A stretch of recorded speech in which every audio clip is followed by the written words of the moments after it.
We've scaled the group back now. We're just dealing with GMWs, both on the academic and the res life side, our grounds guys, the City of Mankato folks. The next couple hours, we've got Lauren with Thornton Consulting, and her goal is to kind of talk and educate all of us on the goods, the bads, the uglies, the pros and cons of salt, sand usage.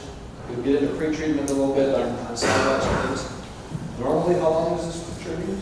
Normally this training is 5 hours, but including lunch.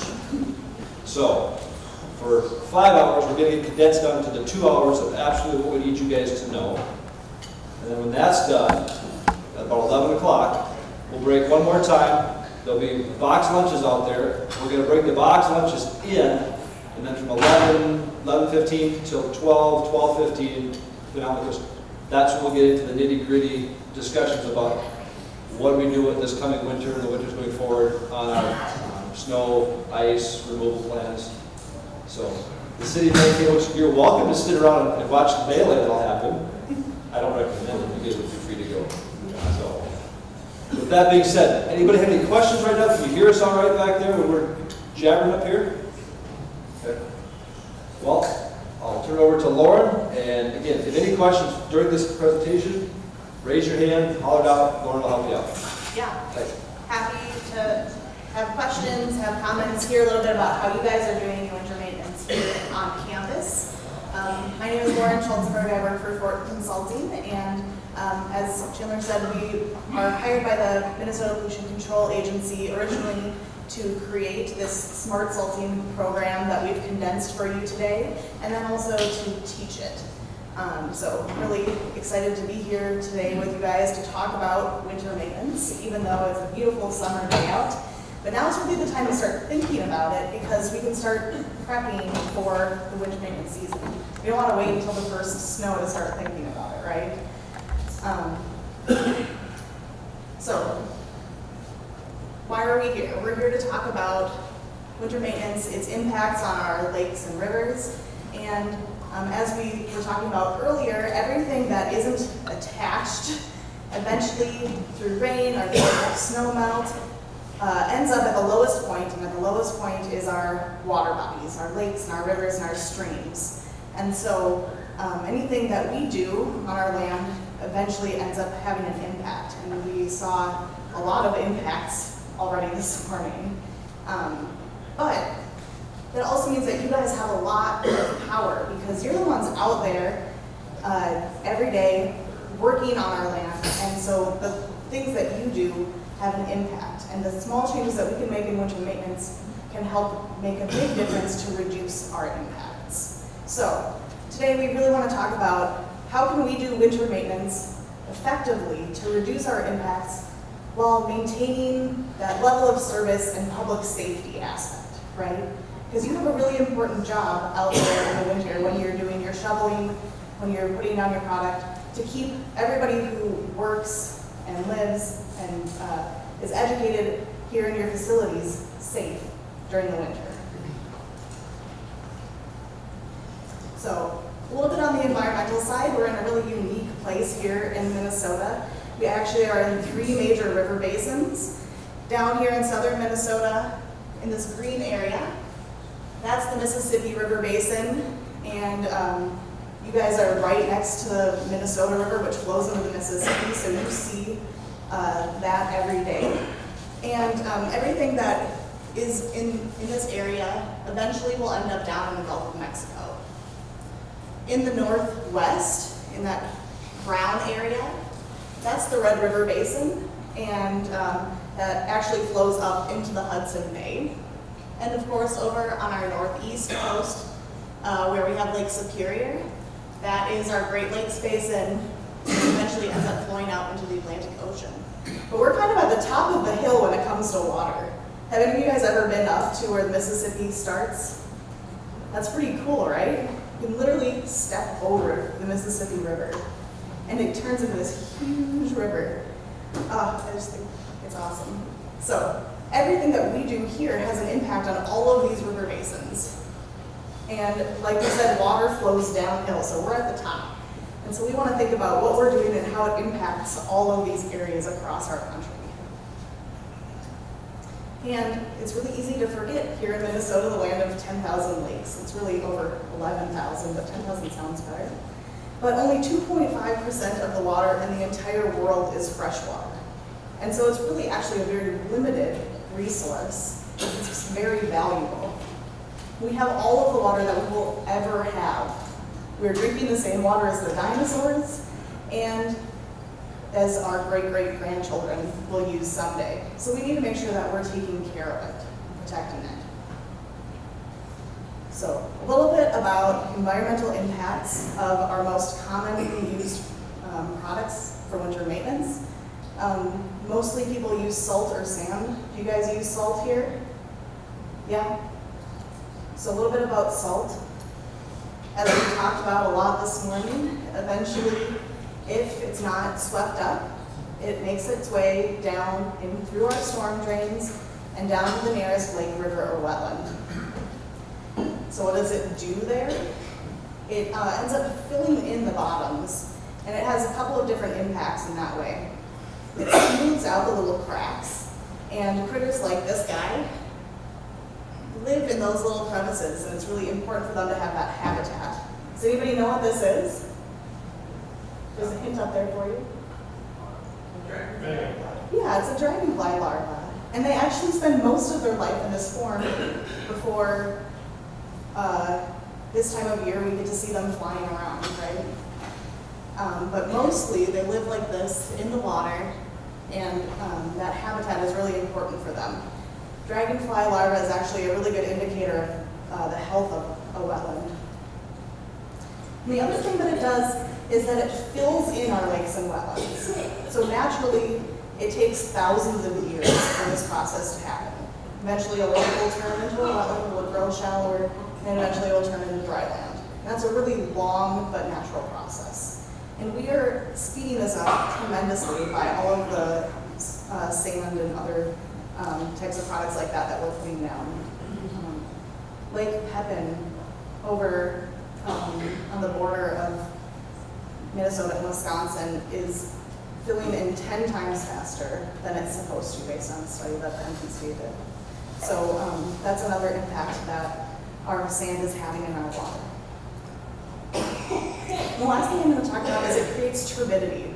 So what that basically means is all of the suspended solids in the water created by the grit makes it harder for all of the aquatic plants and animals to live. It keeps the sunlight from going into the water, reaching the bottom, so things can't survive in deeper waters especially.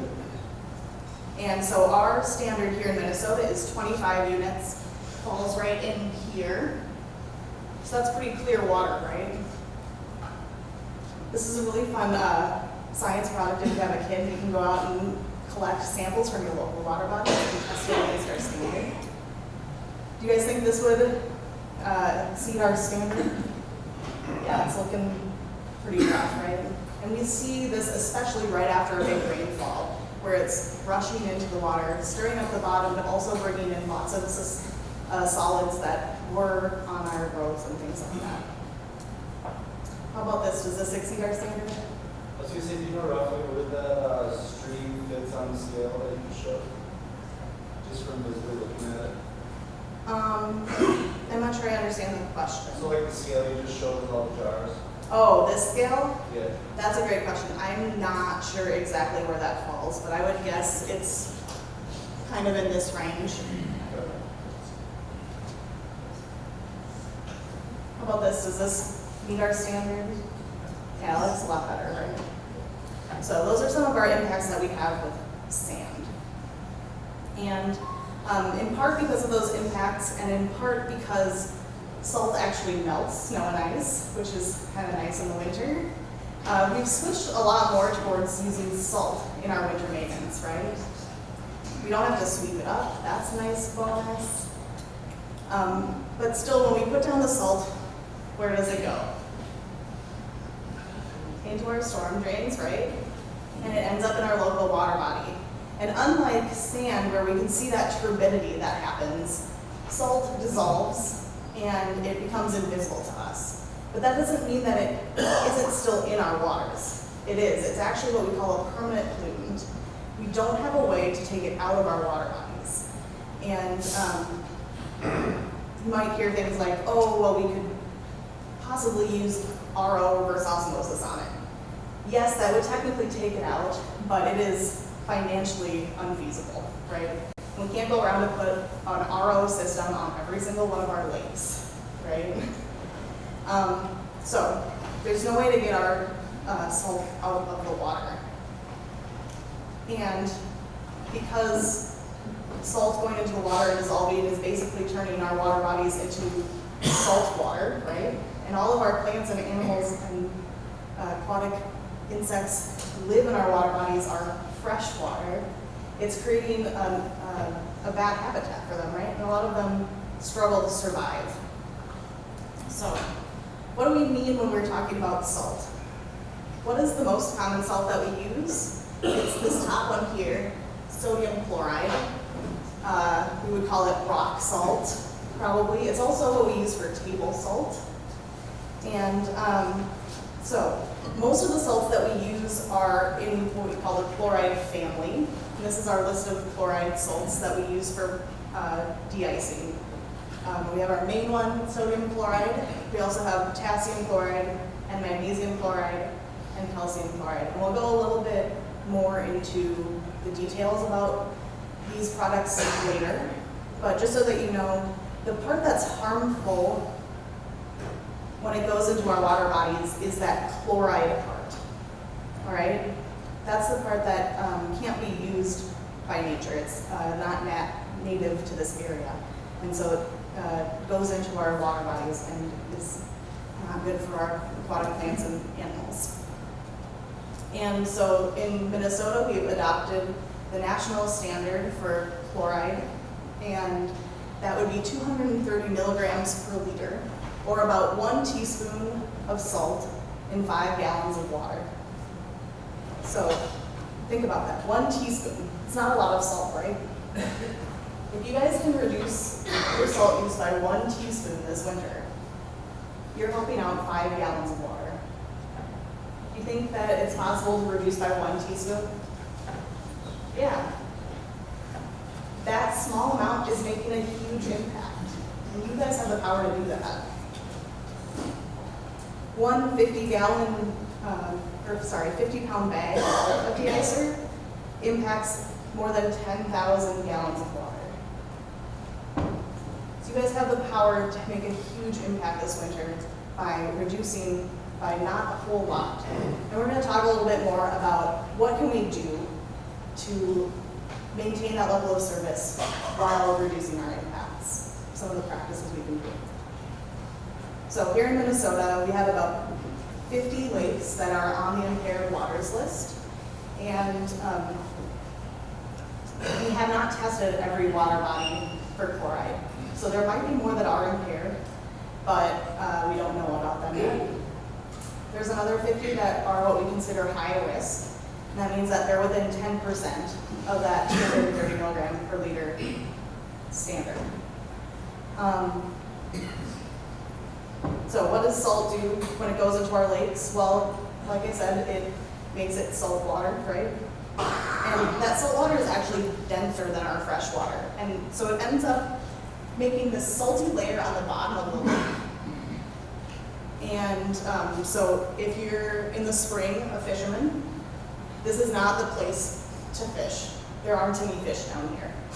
All right, hot tip for you. And so naturally our lakes will turn over or mix 2 to 3 times a year. And what that does for the ecosystem is it brings the oxygenated water down to the bottom, and it brings the nutrient-dense water from the bottom up to the top. And so that natural mixing cycle is really important for everything that lives in the lake. However, when this salty layer becomes too large, too heavy, it disrupts that natural process. And we actually have one lake up in the Twin Cities area that no longer mixes. And so it has become anaerobic, it has no oxygen left in it to sustain the plant and animal life. And so the lakes that we have been measuring chlorides for, this is a really special one because it goes all the way back to the 80s. This is Gervais Lake. What we see is that over time, we're having an increasing amount of chloride in those lakes. And it's a steady increase in pretty much every lake that we've been measuring. This might look a little bit familiar. It looks kind of like a fish finder, but instead what we're finding is the chloride concentration. So the higher on the scale over here, the closer to red, the higher the concentration is. You can see starting in March, and then especially in this March to May time period, there are very high concentrations of chloride at the bottom of the lake. So this is not where you are going to find the fish. And you might be wondering, Lauren, I thought you said it's a permanent pollutant. Why does it then become less concentrated here? And the answer to that is, this is where we're seeing that natural mixing cycle happen. And so while there's less concentration down here, there's more concentration overall in the lake. It's just diluting out as that gets mixed. And eventually, as the time moves on, it'll flow back down to the bottom and create that concentrated layer again. So, talked a little bit about stormwater ponds today.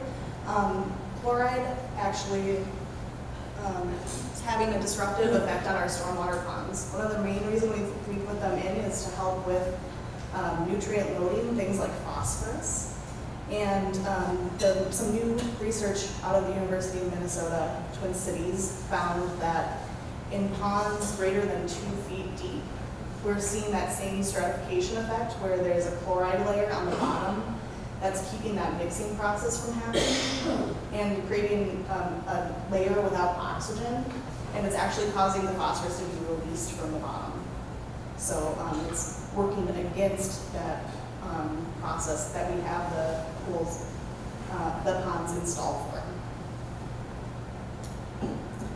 I'm sure you guys are all familiar with these other effects of chloride, effects on our infrastructure.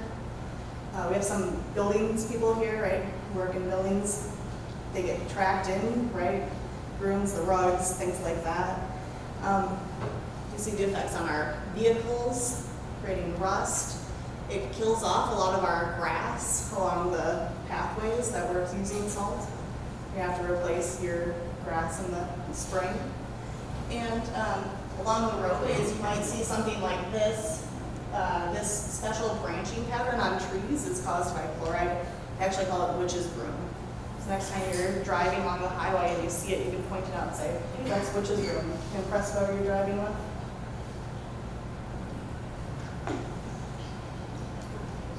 So, are there alternatives to chlorides for our de-icers? Yes, there are some alternatives out there. Things like acetates or ureas. There are organic additives that we can use to lessen the corrosive effects.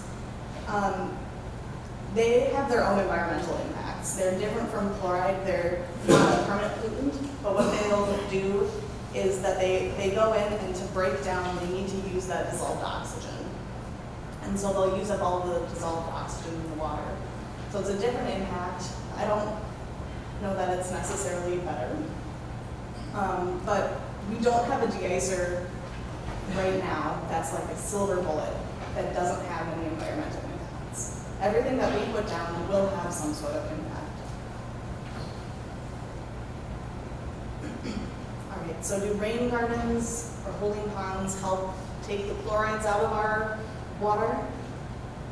Unfortunately, no. My background is in chemistry, so I'll use a fancy term for it. Chloride is very happy in the water. It doesn't want to come out. That's part of the reason why it's such a important pollutant for us to take note of.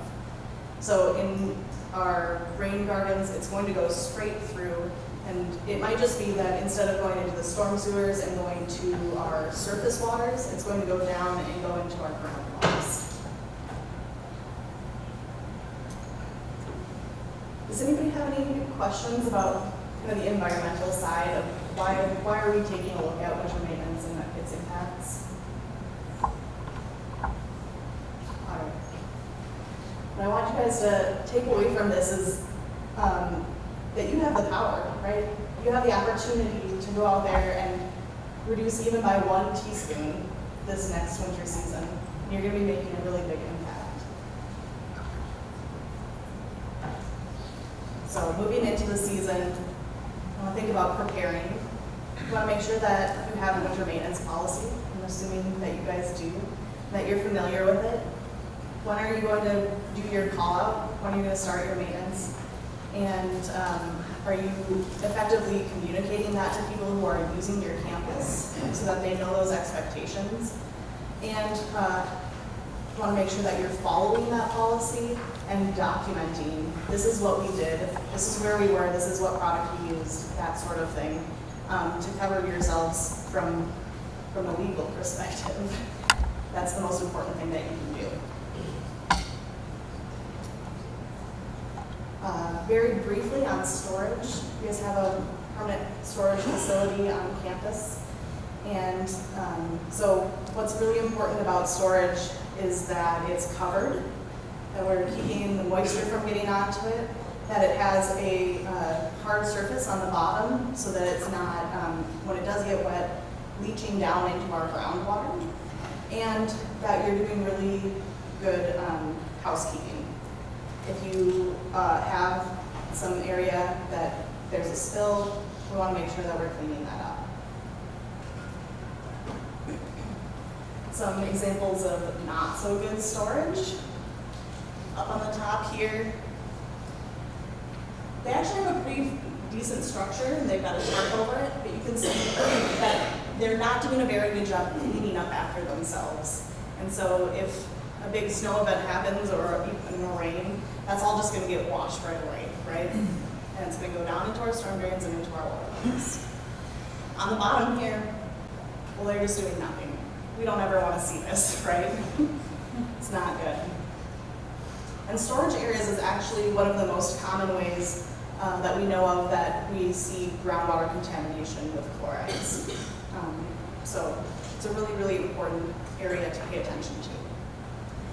You're using sand, we want to make sure that you're covering that up as well. For the most part, people use a 5 to 10% salt in their sand just to keep it loose in the winter. And so if you don't have that covered, you're going to have issues with that salt leaching out there as well. It's great to have easy access storage. If you have an area on campus where you know you have trouble and are going to need to access easily, you can use bins like this. This here is right next to a hill where they have lots of issues over in Laconia. And so they just put a sand barrel out there, and the guy who runs the route puts sand out, and it helps them get traction to get up the hill with their salter. So said otherwise they were having to drive up backwards. So think creatively about how you can make that a little bit easier for yourself. If you're using liquids, and I believe you guys are, right? We need to make sure that we're storing our liquids properly as well. And what that means is having some sort of secondary confinement, whether that's a double-walled tank or a concrete barrier like this, where if you do have a spill, it sounds like you need to call Chandler and we'll make sure that the proper people are notified, but that you're containing it, it's not going straight down into our stormwater with all of that product. So it's really easy if you've got a loader and you might accidentally run right into that. You want to make sure that there's a way to stop that spill from going everywhere. As far as snow storage, you want to make sure that you have a plan. Where are you going to put your snow? And it needs to be on a hard surface so that you can collect up any trash or debris that is in your snow at the end of the season once it's all melted. Definitely don't want to put that into wetlands or rain gardens or ponds where we can't recover the trash at the end of the season. Another thing that you're going to want to think about is, where is my snow storage and where is it going to melt, right? So if you put your snow storage here, is that at the top? Is there a grade going down this way? And is it going to melt and create freezing problems for me as the season progresses if you have a melt freeze? It's really important before winter that you're inspecting your drainage. Want to remove any obstacles that exist so that as the melts happen, you're not getting clogging here. And if you do end up having a clogged drain late in the winter, what if it freezes? Some of you may have experienced this before once or twice, right? We don't want to put salt on that. There are other more efficient ways to do it that aren't going to create pollution issues. So things like steam are really effective for clearing out a frozen drain as opposed to just pouring salt down there. You guys have any questions about that? Pretty straightforward, right? All right, so getting into the season, I want to make sure that as an event is approaching, that we're paying attention to our temperature. But when we talk about temperature, we want to make sure that we're paying attention to the pavement temperature, because that's where our product is going, right? So oftentimes what we'll see is that the pavement temperature in February is 10 degrees colder than the air temperature, right? And it varies throughout the season. So at the beginning of the season, the pavement temperature might be warmer than our air temperature because the ground isn't frozen yet. And in that case, you may be able to use significantly less product because it's just going to melt, right, as soon as the sun comes out. There's lots of different ways that we can get our pavement temperature. There's little handguns like this guy, cost $50, and you can go out and test a few different areas. We all know that in the shaded areas, it's going to be colder than in the open areas where it gets sun. There are vehicle-mounted products out there where you can get your pavement temperature on your truck. Or there's a system called RWIS, Road Weather Information System, that exists online that people can have access to, or other paid services where you can get this pavement temperatures in your area.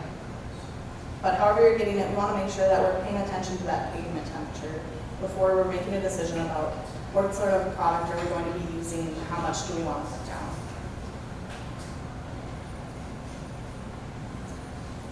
All right, calibration. We want to make sure that we're calibrating every year. Have you guys calibrated before? I see some nods. Calibration is really important, and it is in part because how do you know how much you're putting down if you don't calibrate?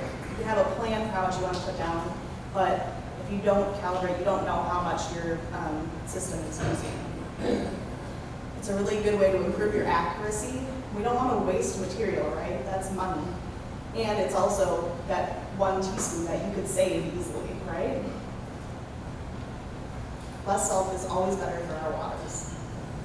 And we don't have a good way to judge with our eyes if we're just looking at how much salt we're putting down. This is a test that NDOT ran.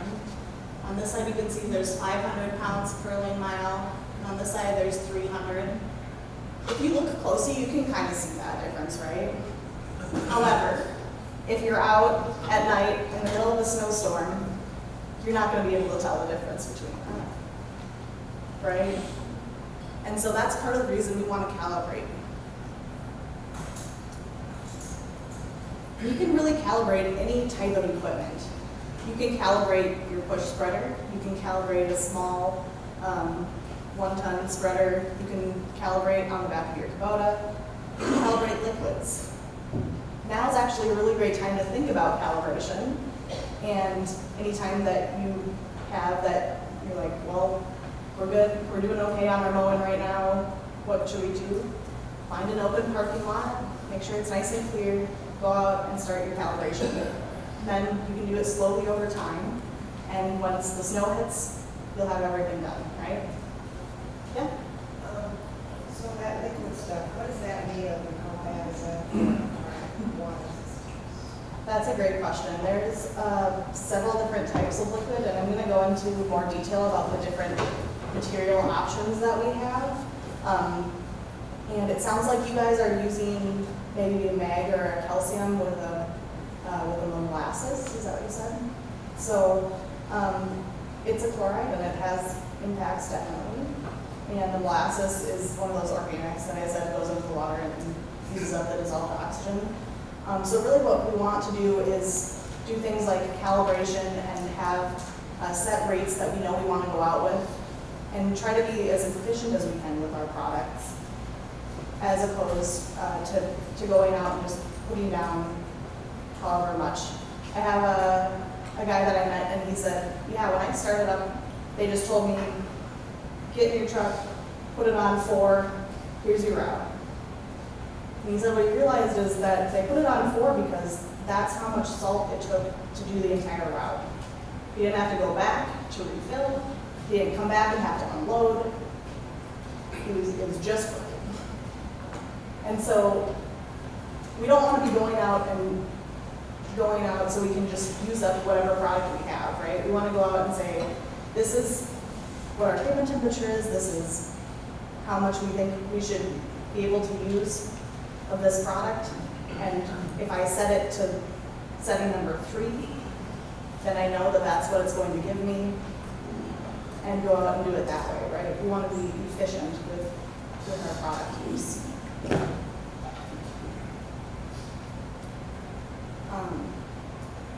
So I'm not going to go into very much detail about calibration. Basically, if you're doing a truck spreader, what you're trying to look for is how many pounds per minute are you discharging. And if you're doing a push spreader, you're looking at about how many pounds per 1,000 square feet or per area that you're putting down. We want to make sure that we're calibrating for each setting that we are going to use.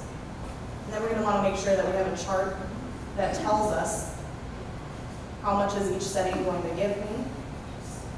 Laminate the card, either put it onto your spreader, put it into the truck, and make sure that that's available when you're going out and doing your winter maintenance. Liquids can also be calibrated. For that, you're looking for gallons per minute, and then from that, you can adjust that based on what speed you know you're going to get a certain rate, right? But however you do it, you want to make sure that you're doing that calibration, and that without it, you can't control your application rates and know how much you're putting down, right? You guys have any questions about calibration? There are resources on the Minnesota Pollution Control Agency's website if you're looking for more detailed instructions about how to do calibration. You can also email me, and I'd be happy to walk you through it in more detail. But today we're not going to spend all that time on that. So a little bit about how salt works. I'm going to do a quick video here.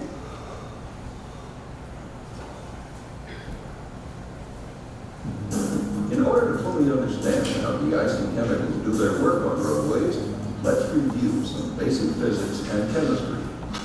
If the H2O molecule, or as we know it, the water molecule, were visible, you'd see an oxygen atom with 2 hydrogen atoms attached. In this asymmetrical molecule, the 2 hydrogen atoms have a positive electrical charge, while the oxygen end of the molecule is negatively charged. In their gaseous state, water molecules move so fast they bounce off each other and never become attached. In their liquid state, water molecules are moving too fast to stay locked into crystals, but slowly enough to be attached to each other. In their frozen state, or as ice, water molecules are locked together in 6-sided or hexagonal crystals. Individual molecules are vibrating, but they aren't going fast enough to break out of the crystal. The attraction of the positive hydrogen atoms of one molecule to the negative oxygen atom of another holds the crystal together. Now that you understand how water turns to ice, we can better understand how de-icing chemicals destroy ice crystals. This is what the salt or sodium chloride molecule looks like. It is made up of one positive charged sodium ion and one negative charged chloride ion. When salt is applied to the ice and there is moisture or water present, the sodium chloride molecule begins to break apart into positively charged sodium and negatively charged chloride ions. The negatively charged oxygen atoms of water are attracted to the positive sodium ions in the salt. The positively charged hydrogen atoms of water are attracted to the negative chloride ions in the salt. Because water molecules are more strongly attracted to sodium and chloride than to each other, they unlock from their ice crystal formation even at temperatures below 32 degrees Fahrenheit, when in the presence of the sodium and chloride ions. This attraction destroys the structure of the ice crystal and dissolves the salt, resulting in a liquid salt and water solution, or brine. Therefore, de-icing and anti-icing chemicals like sodium chloride work by lowering the freezing point of water. The actual freeze point of a solution is governed by the concentration of salt in that solution. This is illustrated by this phase diagram, which has temperature on the vertical axis at the left and the solution concentration percentage for sodium chloride along the horizontal axis at the bottom. The diagram shows the temperature at which various concentrations of brine change phase, from liquid to solid, or freeze. For example, at 20 degrees, a 10% solution of sodium chloride could melt ice. The freezing point continues to decline down to a -6 degrees when the concentration reaches 23.3%. This is what's called the eutectic temperature of sodium chloride. -6 degrees is its maximum freezing point depression. Note that as the concentration increases beyond 23.3%, the freezing point of the liquid chemical rapidly increases. This ability to lower the freezing point of water is a unique feature of de-icing chemicals, and each de-icing chemical has its own special characteristics. The eutectic temperature of calcium chloride, on the other hand, is -60 degrees. A 29.8% solution of calcium chloride doesn't freeze until it reaches a -60 degrees. It is this freezing point depression characteristic that makes de-icing chemicals so useful, and why sodium chloride and calcium chloride are called freeze point depressants, because they depress the freezing point temperature of water. All right, so that's a little bit of a background on why de-icers work. I think the main thing that we want to pull out of there really is that the product has to go into solution in order to work, right? So if we have a really dry snow, it's going to take longer for a dry product to work versus a wet snow when there's already that moisture present. It's going to work a little bit more quickly. And it's also part of the reason that we use these liquids is because they're already in solution, so they're going to start working immediately.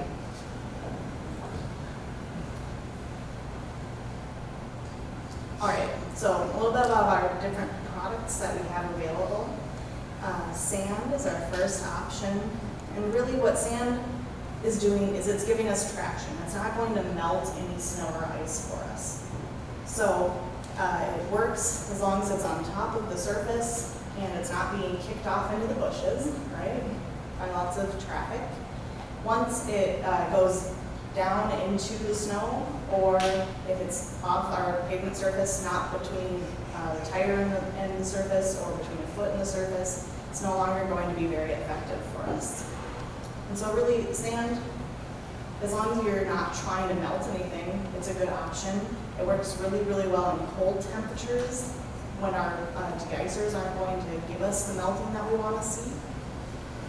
And ideally, we're looking for a less than 10% salt in that sand, just to keep it loose for us during the winter. If you're using a 50-50 salt-sand mix, we're trying to do two different things with those two different products, right? Sand is for traction, salt is for melting, and so you're always half wrong. I'm going to pick which path am I trying to go down. Am I trying to get traction, or am I trying to get melting, right? A little bit about our different deicers. Like I said earlier, the most common type of deicers contain chloride. And because it's the least expensive, the most common is rock salt or sodium chloride. And it's salt in bulk, it's very readily available, and it's inexpensive. We would say it works down to about 15 degrees Fahrenheit. In the video, we were talking about eutectic temperatures, right? Showed us that curve, brought us down to -6 degrees Fahrenheit. And what I would say about that is that eutectic temperature for chloride and sodium chloride in solution is a good number to have in mind when you're thinking about, I have this vat of salt brine and I'm storing it outside. At -6 degrees, it's going to freeze on me, right? So if we get below -6 degrees, we're going to want to store that inside. When we're talking about effective temperature of 15 degrees, you might be wondering why. And that would have to do in large part with the speed of melting. So, at 30 degrees Fahrenheit, 1 pound of sodium chloride will melt 46 pounds of ice or snow in 5 minutes. That's pretty effective, right? That's going to do a lot of work for you really fast. And so that's a really good option to put out at warmer temperatures. As the temperature drops, now we're down to 25 degrees, it's going to take 10 minutes to melt 14 pounds of snow and ice. At 20 degrees, 20 minutes to melt 8 pounds of snow and ice. At 15 degrees, it's taking us an hour to melt 6 pounds of snow and ice. Below that, it's taking us more than an hour. Our melting is decreasing, right, as the temperature drops. And so you need to think about, how cold is it on my pavement temperature? How fast do I need this product to work? And is it going to stay in that spot for over an hour in order for it to work, right?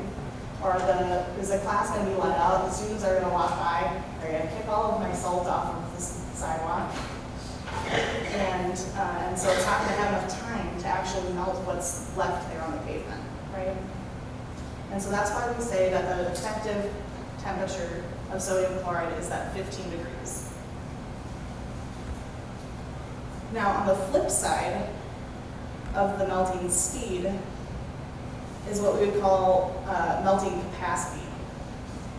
And you might see this on different products, what they call the ice melt capacity. So here we are at a really cold temperature, we're at -4 degrees. And after 1 hour, our sodium chloride here on the left has melted essentially nothing, while our magnesium chloride and our calcium chloride have melted quite a bit more snow and ice. After 48 hours at -4 degrees, our sodium chloride has actually melted more. And what this illustrates for us is the ice melt capacity. In total, sodium chloride has a higher ice melt capacity. It can melt more snow and ice than a mag or a calcium chloride. However, it's just going to take significantly longer to do that. So at colder temperatures, it's good to switch products if you're needing to see that faster melting. Does that make sense to everybody?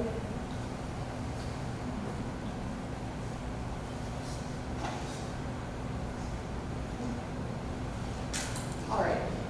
So the liquid version of sodium chloride we often call brine. And basically what that is sodium chloride and water. And since it's already in solution, it's going to work faster for us. And works at about the same temperature range. The optimal concentration is at 23%, and that's what we saw on that chart at the bottom point there. That's the 23% solution. In general, we say in Minnesota, we get down below -6 degrees, so you should store it inside. And it's a pretty easy thing to make. Do you guys make your own or do you purchase? You make your own. But it's basically about 2.3 pounds of sodium chloride in a gallon of water. It's that simple. So if you wanted to do it at home, you could just take your table salt, pour it in water, mix it up. There you go. But we would recommend that you're always testing the solution to see what the concentration is. This device here does that for us, and you basically just set it in and you measure at the top where the line is, and it'll tell you the concentration. It's called a hydrometer. And there's glass ones and there's plastic ones. We highly recommend plastic. All of you have been in the shop and you know how well glass things fare in there. When we talk about brine versus a dry rock salt, what I like to compare it to is like when you're starting a fire. The brine is like the brine is like the lighter fluid, and the rock salt is kind of like the logs. So the brine is going to get you that jump start, gets the melting going really fast, and then but it has only a limited amount of chloride in it, right, for the melting. It's only 23%. And so as melting occurs, you're creating more water and it's diluting the concentration of that solution. And so having some rock salt there with it keeps the fire, or keeps the melting going. Keeps the concentration of your solution up. Does that make sense to everybody? So when we're talking about choosing a liquid or a solid, they work really, really well together. But you also have to take into consideration what are the circumstances of your event. How much snow are you going to have? Is it dry snow? Is it wet snow? When I started doing winter maintenance about 6 years ago, I had no idea how complicated this all was. And I think it's so interesting. And a lot of winter maintenance has been done entirely anecdotally, right? You guys know what works, what doesn't work, and you've just done trial and error. And so now people are trying to catch the science up with what you guys see out in the field every day and kind of know already. And so that's kind of how I see this brine and rock salt thing. Like, yes, the brine is going to make it faster for you. Yes, the rock salt is going to give you the muscles to keep that going. All right, so magnesium chloride is effective to about 0 degrees Fahrenheit. Calcium chloride is effective to about -20. We usually kind of group these together. They both work at colder pavement temperatures, and they both are what we call hydrophobic, or hydroscopic, sorry, and they attract moisture to them. So they're actually used as dust suppressants for that property, and they pull the moisture out of the air, bring it down, and keep that gravel road kind of slightly damp, keep the dust from going everywhere. Well, they'll do the same thing in the winter. So we need to make sure that we're paying attention if we're putting it down to how much moisture there is in the air, right? So at warmer temperatures, or if there's kind of a high humidity, we don't want to be putting down a mag or a calcium chloride, because it's going to create kind of a slippery, what I call like a spotty texture. And so that can create a dangerous situation if there's too much moisture present. They're both naturally occurring liquids, so generally you see these put down in a liquid form. And that's how you guys use it, right, as a liquid form. Potassium chloride is only effective to about 20 degrees, so it's very similar to a sodium chloride. Generally, it's found in a bag blend. It's significantly more expensive than a sodium chloride for doing basically the same work. Generally, you don't see people using a potassium chloride as a de-icer unless it's found in one of those mixed bags.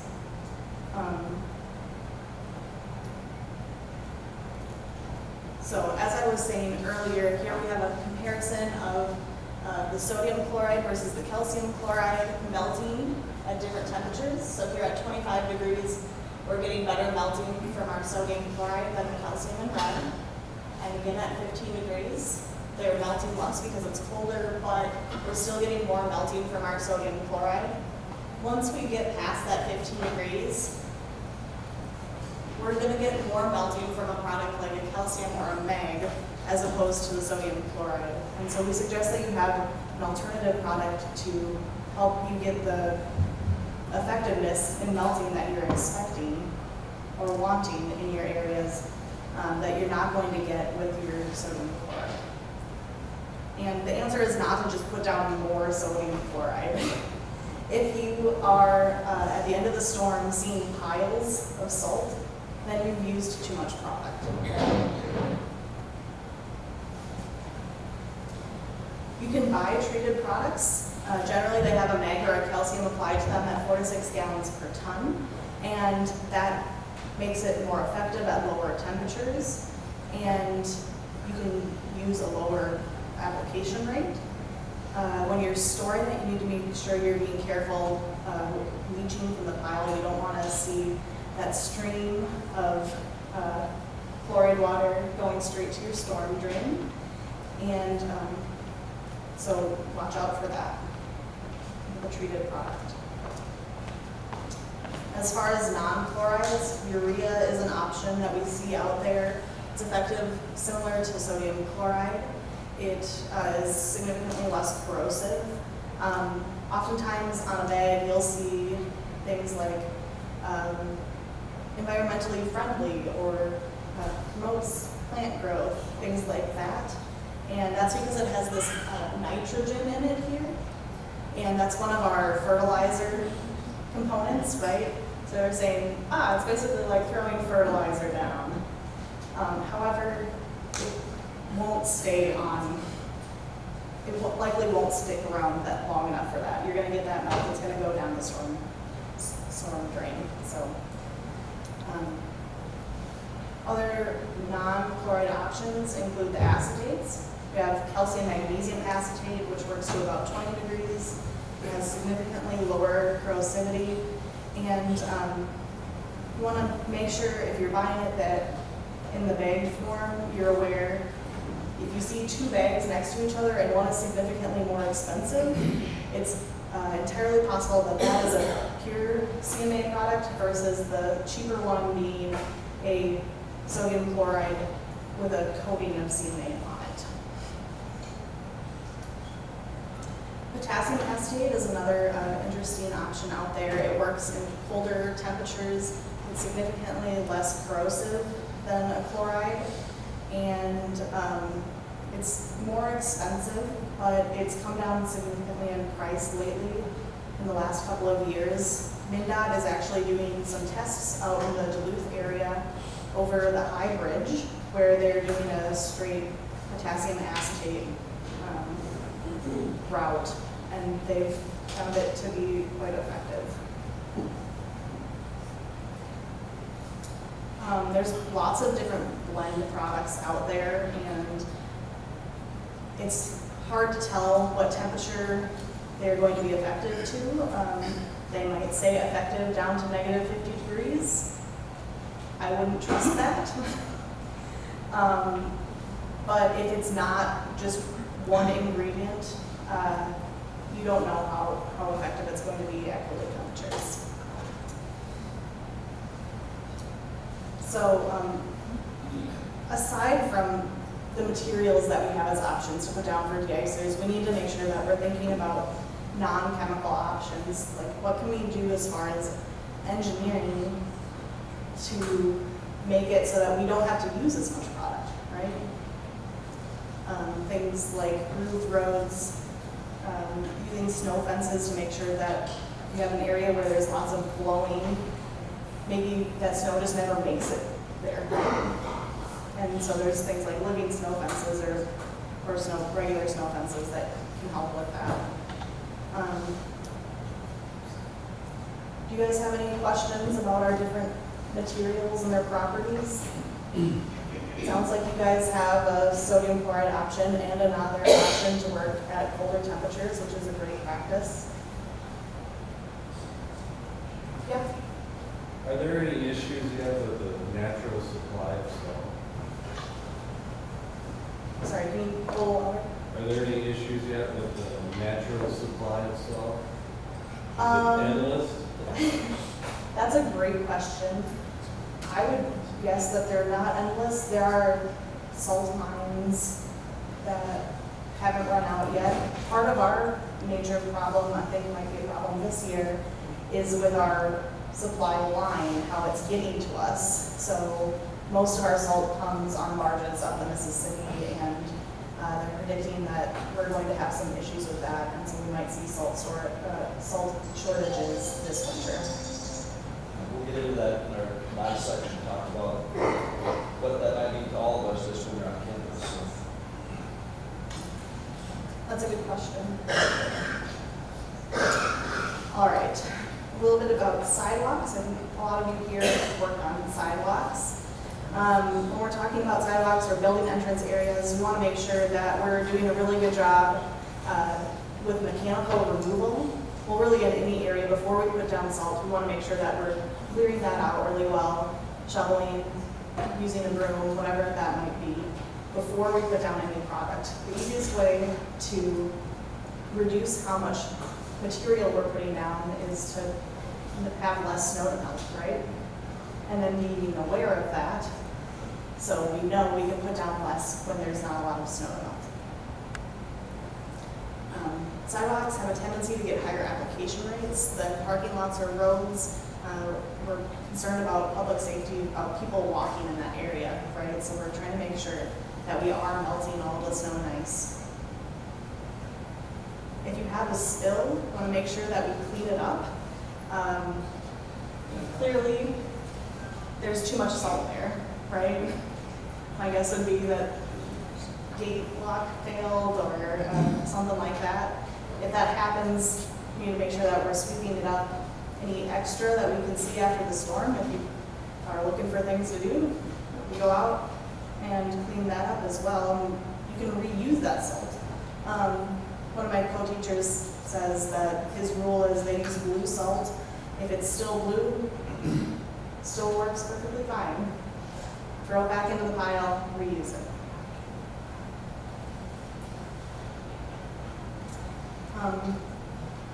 I've heard many different sides on this. The theory is that drop spreaders are going to work better for you because you know it's just going straight down. It's going to be right in the walking path. You're not going to have extra salt flying off the edge and into the grass. You're not overshooting your target, so you can see kind of the difference here in the spread patterns between the drop spreader and the other spreader. I haven't met anybody who has a drop spreader that they absolutely love, though. You guys have any insight into that? All right, well, if you do find one that you love, let me know. There are alternatives, such as putting shields on your spreaders to keep that product in the sidewalk lane, right? So there are ones that you can buy with shields built in, and then you can also makeshift a shield in the shop. You guys are handy, and people have put together some pretty smart things. So this is just a plastic barrel that they cut off a slice and attached it. This is an old billboard that they cut up and made a rig for it, just to make sure that your product is going where it's actually needed, right? One of my trainers was working with the University of Duluth, and they had bought a MAG product that was pretty expensive. And they called them up and they said, "This product, it's killing our trees, man." And he's like, "Okay, well, have you calibrated?" No, they haven't calibrated. So he went out, they calibrated and found that the vehicle that they were using to spread had a 29-foot spread pattern. Yeah, it's killing your trees. Why are you doing spreading de-icer way out there when your sidewalk is only 9 feet wide, right? So we want to make sure that we're thinking about where is our product going, how do we be most effective with that.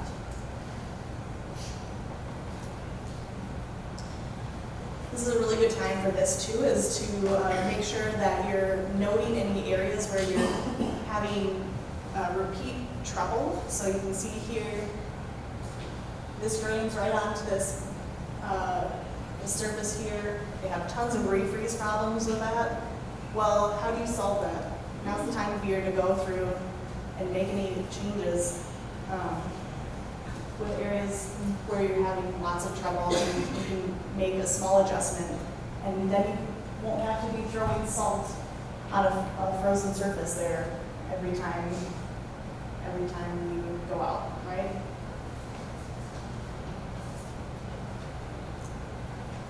As I said, we want to make sure we're really focusing on that mechanical removal of snow before applying. So, do you guys use brooms? They're a really good option for things under 2 inches generally, if it's not too heavy and wet. What the University of Minnesota Twin Cities does, if it is a larger snow or a heavier snow, is that they go through with a plow first and then come through with a broom after to really get that clear surface. Another one of their favorite tools is this guy here. It's called the Ultimate Scraper, and they use it for compaction. Does a really good job of getting underneath and actually pulling up any compaction that they have. We want to make sure that we're limiting the use of salt during the storm. If you're putting it down and it's being piled with snow on top, then you're just going to come through and plow that right off, right? So it's not going to be giving you a lot of effectiveness. If there are areas that you can close during the winter to reduce your chemical use and reduce the safety risk, that's a great option. So I know that on the university in that main plaza, they have a lot of buildings that have like 3 sections of stairs, and so what they do is they close off the 2 side ones and they only maintain the middle one. So they put up a little sign that says it's closed, and then they just make sure that they're doing a really good job clearing out that one middle section, so they only have to maintain 10 feet of stairs as opposed to 30. And people seem to manage just fine, right?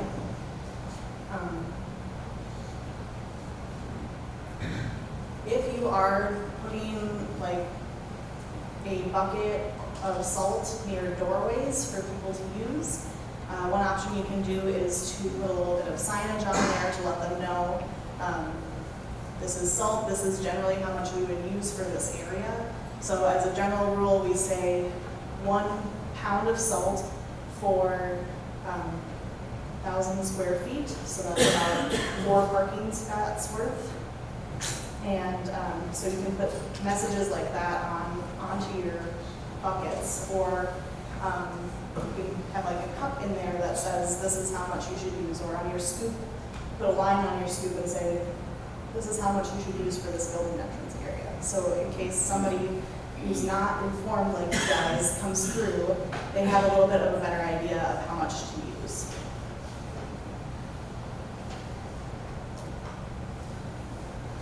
And we recommend that you calculate the size of your maintenance areas so that as you go through, you know how much area you're treating, and that along with recommendations for rates, you have a better idea of, okay, so in this blue area, we should be using about 400 pounds of salt, right? And then that's another way to double check your calibration is still working and say, okay, we're putting in about 500 pounds. We know we're only supposed to use 400 of it. Is that how much we're actually using? So you can use Google Maps to do that. There's other app options. Technology out there is abundant.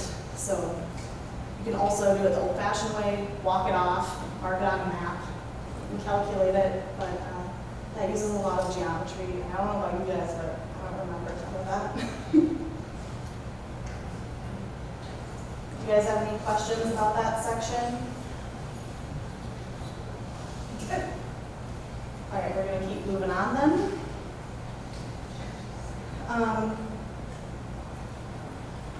In the parking lot manual that the MPCA has on their website, there are recommended rates. I believe you guys would have gotten several copies of it last 3 years ago, or whatever that was, so you probably still have that available in your office. Our Minnesota rates that we recommend are on the low side. This is a comparison. We're here on the left, here in Minnesota. These are the Salt Institute recommended rates on the low and the high. This is what the salt suppliers are recommending. I wonder why they would want you to use a ton more. I don't know, maybe because they're selling it cheap. And then I know the Snow and Ice Management Association works with private contractors. They did a poll with their contractors and found that this is kind of the rate that people are actually using. So the reason that ours are so much lower here that we recommend in Minnesota is one, because we really emphasize that mechanical removal before you put down any product. We're not trying to melt away the snow and ice. We want to remove as much as we can and then just take care of that small amount that's left. And there are rates recommended for after the storm and after that cleanup is done. And then if you're doing anti-icing, or what some people call pre-treating, if you're putting down a liquid before any snow comes down, in general, that's going to make your removal a lot more efficient, and so you should be able to lower your rates for that. This is just a small part of what our application rate guidelines look like. And you don't have to use our rates, you can make your own rate chart based on the products that you have available, and they might be a little bit higher than ours, that's fine. But we would advise that you have kind of a standard way that you're determining based on the circumstances of an event. These are the guidelines that we're going to go by. So in general, to make an informed decision as you go into a storm, we want to make sure that you know the size of your maintenance area, what that pavement temperature is, so we can make an informed decision about what's the correct product that we should use. And then using an application rate chart to standardize the practices throughout your organization. And then making sure that your equipment is calibrated so you can actually put down that recommended rate, right? These are kind of our basic steps. Do you guys have any questions about that?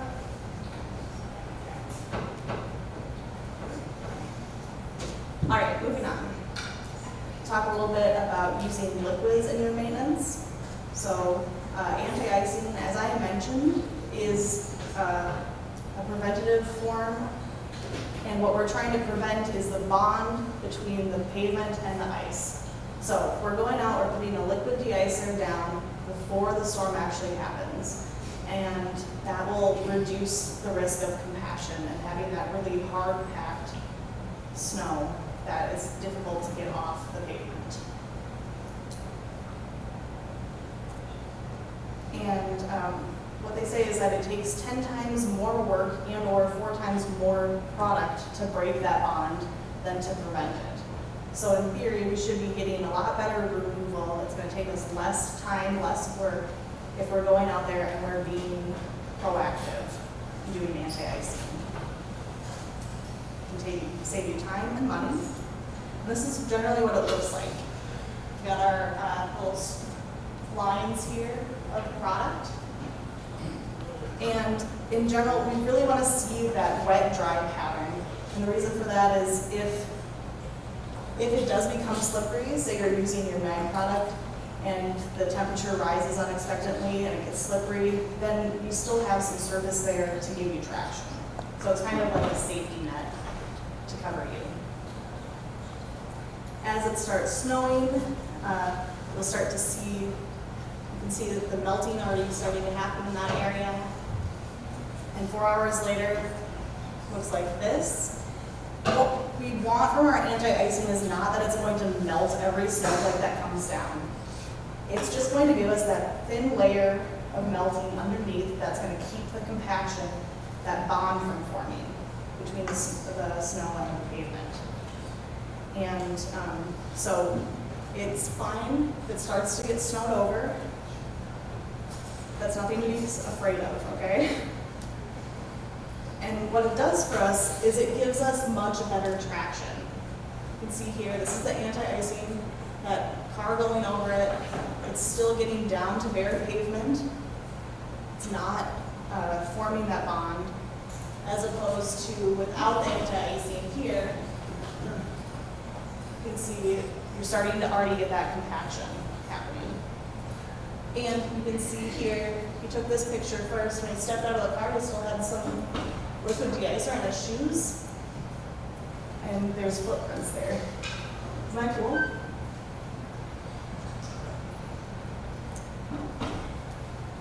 All right, so you guys already have equipment for anti-icing, it sounds like, but there's a wide variety, range of equipment out there, from homemade things that you mostly have already in your shop to really, really fancy, expensive pieces of equipment.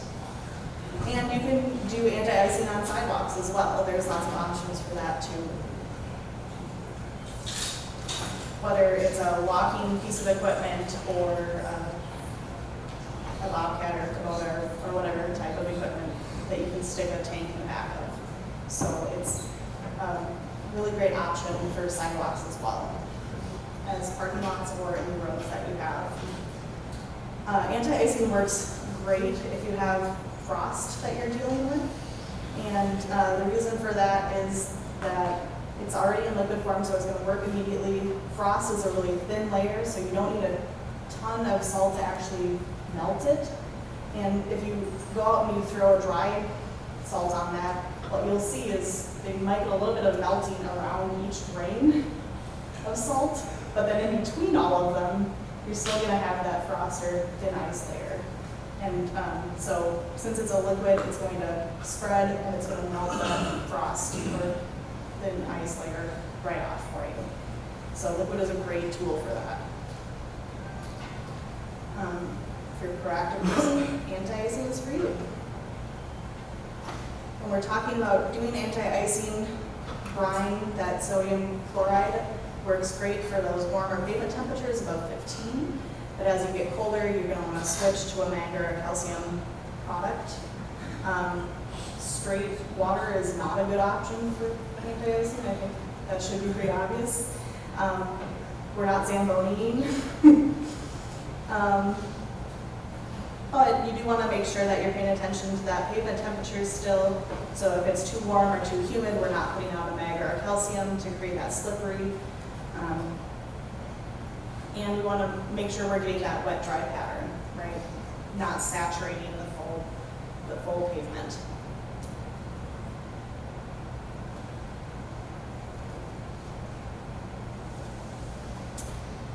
Should we use liquids on a frozen surface? If you have like that compacted snow or like a thicker ice, we're going to not want to use liquids. It's going to give us that Zamboni effect. It's not going to be able to melt through. It doesn't have enough salt in the solution to get enough melting to go through that ice, okay?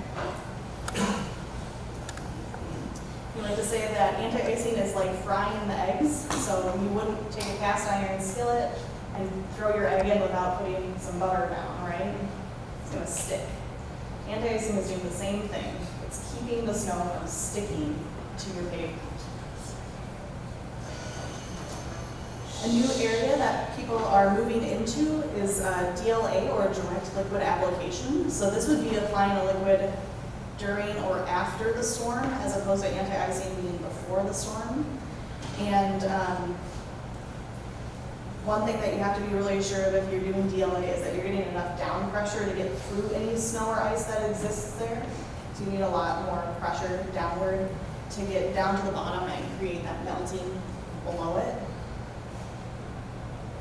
Otherwise, again, you're gonna get that Zamboni effect. But DLA works really great on that frost or that micro ice layer. In general, people are using higher rates for it, and in warm or warming temperature, it works better. That always makes me laugh. I didn't create this slide. All salt works better in warm and warming temperatures. But yeah, so DLA is kind of like the cutting edge. Like, people are just starting to try it out. We don't know exactly what works really well for it yet. So if it's something that you guys are trying around here and you've had some success, I would love to hear your stories. You can catch me after. And it's kind of where we were in anti-icing 10 years ago, where we're just worrying about what practices work best. All right.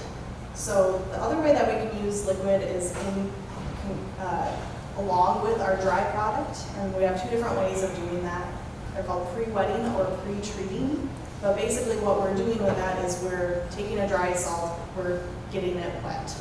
And so it's going to work faster, but it's also going to have that power from having the dry salt with it to remove the chloride source. And according to some research out of Michigan DOT, you should be able to use 30% less product when you're putting down a wet product as opposed to just the dry salt. So what should we wet it with? We can wet it with our sodium chloride, with a mag, calcium, another blend such as your organic product that you use. We don't want to wet it with just water. All right, so the difference between a pre-wet and the stockpile. The pre-wet basically is a product that you can purchase or make, but it's made ahead of time. So in general, you don't need a new equipment to use a pre-wet, so it's a really good jumping off point. If you haven't started using liquid with your products, you do need to make sure that you have proper storage so you don't have that leaching problem. And in general, people use a chloride or a calcium chloride or a mag chloride with an organic when they're doing it. There's usually about 4 to 6 gallons per ton, which is a fairly small amount of liquid, and you can't adjust how much liquid you're putting in. It's a preset, right? You're pre-making it, so you can't adjust that. You can make it yourself on site just by having a pile of salt and spraying it with your liquid product and mixing it. If you're doing it out in front of your storage, just make sure you're doing really good housekeeping, right? We don't want to leave a bunch of salt out there to be washed away down into our storm drains. Pre-wetting, on the other hand, is applied at the spinner. So you can see here, this is the valve where they're spraying the liquid, and this is where the solid comes out, so they're spraying that liquid right on as you're applying it to the road. And it does require you to invest in some new equipment, but you do have a little bit more flexibility when it comes to applying a pre-wet as opposed to a pre-treated salt. The city of Roseville had Forest America come out and adjust their equipment so that they could change the liquid application rate and the granular application rate separately, and basically do either or both at the same time as they were driving, and allowed them to increase how much liquid they were putting on their granular product. And they've really liked that flexibility. So you can do that with pre-wet. In general, wet salts cost a little bit more. However, if you do turn down your application rates, you should be able to see a savings when it comes to cost. How much pre-wet is enough pre-wet? So how much liquid should you add to your granular? Like I said, pre-treating is about 4 to 6 gallons per ton. This is some research out of Cargill, and they were testing really high amounts of liquid, from 32 gallons per ton up to 387 gallons per ton. And what they found was that over 65 gallons per ton, which is that purple line, they're getting very similar results. So that optimum amount of liquid to granular ratio is around that 65 gallons per ton amount. Do you guys have any questions about using liquids? No? All right. So a little bit ahead of schedule. When it comes to evaluating, you want to make sure that you're doing really good documentation of your procedures. What material are you using, when are you using it, where are you putting it, and you should have kind of a process in place. Look at Chandler here. Do you guys have a reporting system for when you put materials out? Okay. So I would recommend that's something that you guys maybe do. covers you from the legal side of things and saying, yes, we were out here at this time. Somebody slips 5 minutes after you put down your salt when it's 5 degrees out and say, well, product hasn't had time to work, but we were already there, right? It's also a really good way if you're trying out new products or new equipment to help you evaluate, is it effective for us? Are we getting the job done? Do we need to make adjustments with our procedures? Do you guys do after the storm meetings? After event meetings? No? So it's, we've heard from people that it's a really great way to talk about, how do things go, what worked well for us, what didn't work well for us. Are we having trouble in this area? And bounce around ideas and get feedback from other people in your crew. So something you might want to try this next season.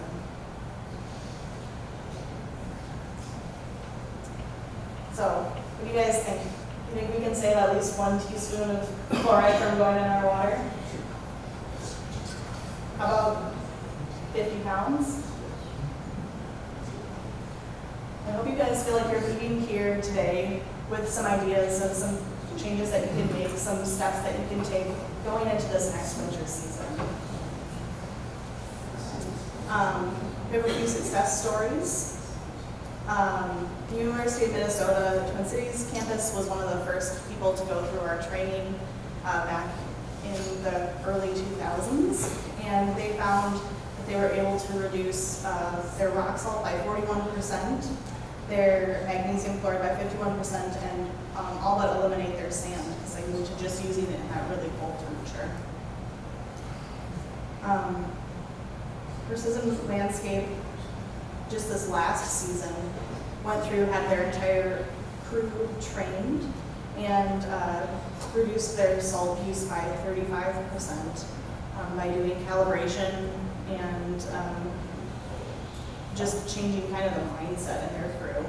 And on one side, they saved up to 60%. So you can make some really drastic reductions just by thinking about it a little bit more, making sure that you're calibrating and using some application-grade guidelines. Do you guys have any questions for me about winter maintenance as we're kind of wrapping up here? You don't have to go contact the university study, do you? I do. His name's Doug Lauer. He just retired this last season, but I can get it for you. He's got plenty of time now. You do have a challenge? Yep. I do think we've seen a dramatic reduction in salt and sand use from when I started 7, 8, 9 years ago. I don't think we're nearly the same use of that. Is that correct? Yeah. The sand's gone down. What's that? The sand's gone down. But The salt, we can do a little bit better, and do some things over this year. Because we won't have as much salt to use, but Yeah, if you guys have a success story that we can throw up here, I would love that. Love new success stories. Have you guys made any changes that you found have worked well for you? Say the city is calibrated and new equipment, we're easily 50% below what we used to use and all of that. Just That's with our, awesome. I know you guys had a really tough winter down here last year. we're still buying 50% less than every day. It's because of calibrated equipment, new equipment, new technology, and training. You guys know what to do. That's great to hear. are you guys in the city using the salt in the water to drive together? We have salt, and then we have brine tanks on the 3 treats of salt in us. On every truck? For the most part. Then everything's temperature controlled, So there's that. so it adjusts.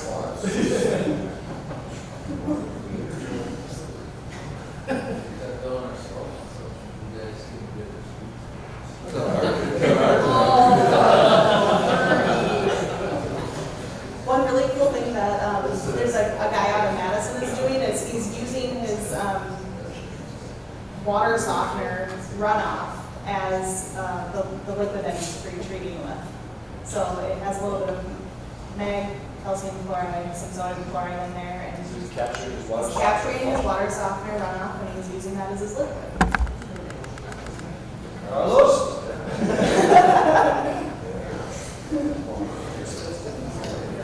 All right, so we're gonna wrap up here. I was running a little bit ahead of schedule, but I just want to thank you guys for being here today and talking with me about winter maintenance here in August, which seems like a funny time to be thinking about it, but it's actually a great time to be thinking about it. Most of you had the same conversation about the first week in November, going, oh crap, what are we gonna do? And then tomorrow, we have a big snowstorm. So, I think you're not alone in that.